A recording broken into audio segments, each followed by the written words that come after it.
Hello, आप सभी का मेरे चैनल पे स्वागत और अभिनंदन है।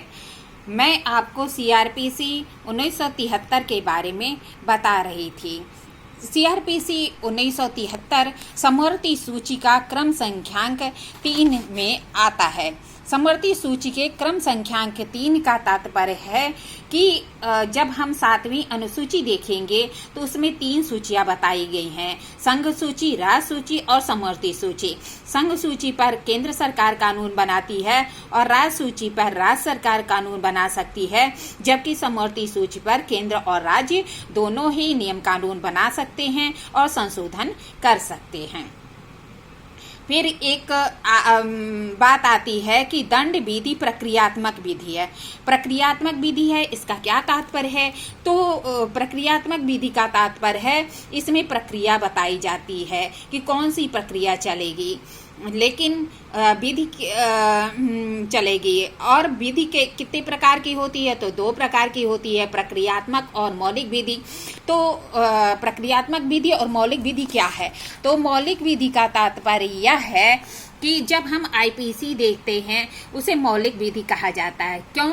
क्योंकि वह अधिकार, दायित्व और नियोक्ता का वर्णन करती है कि किसी व्यक्ति ने क्या किया है और तो वह कौन सा अपराध किया है, उसके लिए कौन सा दंड दिया जाएगा।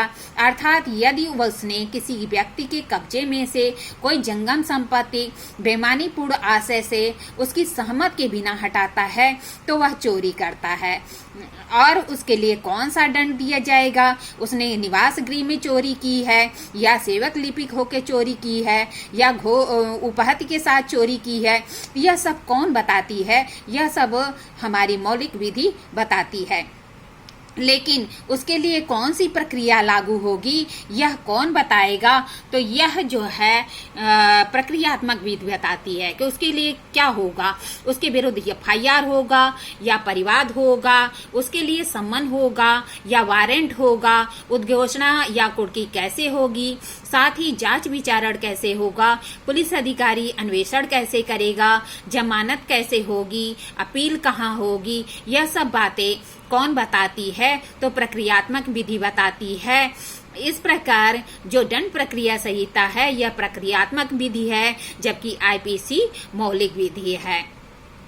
अगर आपको मेरा पढ़ाना अच्छा लग रहा है तो प्लीज़ लाइक और सब्सक्राइब करिए, और साथ ही साथ आप मेरा मोटिवेशन करते रहिए ताकि मैं आगे और वीडियो बना सकूं। धन्यवाद।